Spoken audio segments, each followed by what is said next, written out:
Welcome to Democracy Now!, democracynow.org, the War and Peace Report. I'm Amy Goodman. The FBI seized documents from Donald Trump's Mar-a-Lago resort and home in Florida.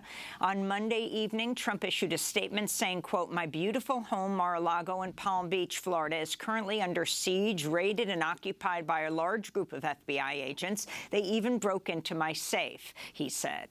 Trump was in New York at the time. Multiple news outlets are reporting the FBI executed a search warrant as part of a probe into whether Trump removed 15 boxes of White House records, including some classified documents, after he left office. Such a move might constitute a criminal violation of the Presidential Records Act. In response, House Minority Leader Kevin McCarthy threatened to investigate Attorney General Merrick Garland if Republicans win back control of the House after the midterm elections. This all comes as Donald Trump is facing multiple other investigations over his attempt to overturn the 2020 election. After headlines, we'll get the latest with Rob Weissman, president of Public Citizen. The head of Ukraine's state-run nuclear power company is calling on Russia and Ukraine to adopt a 5-kilometer-wide demilitarized zone around the Zaporizhzhia nuclear plant after fighting over the weekend damaged safety equipment at the Russian-occupied site.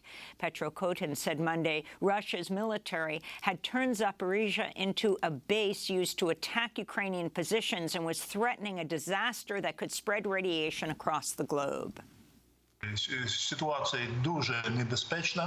The situation is very dangerous. We encountered such situation at Chernobyl nuclear power plant, if you remember, but there is a very big difference here. There are 6 power units. All of them are filled with nuclear materials. Also, there are pools with spent nuclear fuel. All of this requires constant cooling at the expense of working pumps. These pumps run on electricity. Ukrainian officials have accused Russia of placing explosive landmines around the power units at Zaporizhzhia in what President Volodymyr Zelensky called nuclear blackmail. Elsewhere, Ukraine's military says its forces are advancing on the strategic city of Izium in northeastern Ukraine as part of a counteroffensive aimed at retaking areas under Russian occupation. Meanwhile, the Biden administration said Monday it's sending another $1 billion in military aid to Ukraine, including advanced anti-radar missiles produced by Raytheon. It's the 18th time the U.S. has sent a package of weapons since Russia invaded Ukraine in February. The Pentagon said Monday as many as 80,000 Russian troops have been killed or injured in the fighting, though that number was impossible to verify. The Palestinian Health Ministry reports Israeli soldiers killed 3 Palestinian men earlier today as they raided a house in the city of Nablus in the Israeli-occupied West Bank. The ministry says at least 40 other Palestinians were wounded in the raid. 4 of them are in serious condition. Israel says none of its troops were injured in the assault, which killed a senior commander with the Al-Aqsa Martyrs Brigade. The latest violence came as a ceasefire held in the Gaza Strip after 3 days of Israeli bombardment killed at least 44 Palestinians, including 15 children. 350 others were injured. The Palestinian Authority says some 1,500 housing units were damaged or destroyed by Israel's weekend assault. This is Mohammed Shamlach, whose family's home in Gaza City was demolished. A ceasefire or not, how will this help us after the fighting, when our house was shelled and demolished? Who will put it back in its previous state? The leaders have shaken hands. That is fine. But what about the people who lost their homes and who are stranded now? We have relatives who lost their house previously, and now it has happened again. Here in New York, hundreds of people gathered outside the Midtown Manhattan offices of the group Friends of the Israel Defense Forces Monday for an emergency rally in response to Israel's ongoing assault on Gaza. This is Abdullah Aql of the group Within Our Lifetime, which organized the protest. This protest is happening all across the country, especially as Gaza is being bombed today and in the last few days. Ceasefire doesn't really mean a ceasefire because, as we know, ceasefires are broken time and time again, especially by apartheid forces. And so we're here saying that ceasefires don't work. We're here fighting for absolute liberation of Palestine.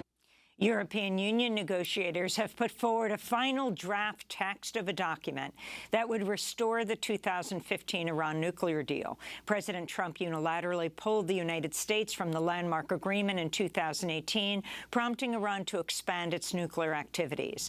On Monday, U.S. and Iranian negotiators wrapped up talks in Vienna, Austria, with a proposal that would see Iran halt the enrichment of some nuclear materials in exchange for relief from sanctions. Negotiations have remained stalled for months, in part due to President Biden's decision to keep Iran's Islamic Revolutionary Guard Corps on a terrorist blacklist.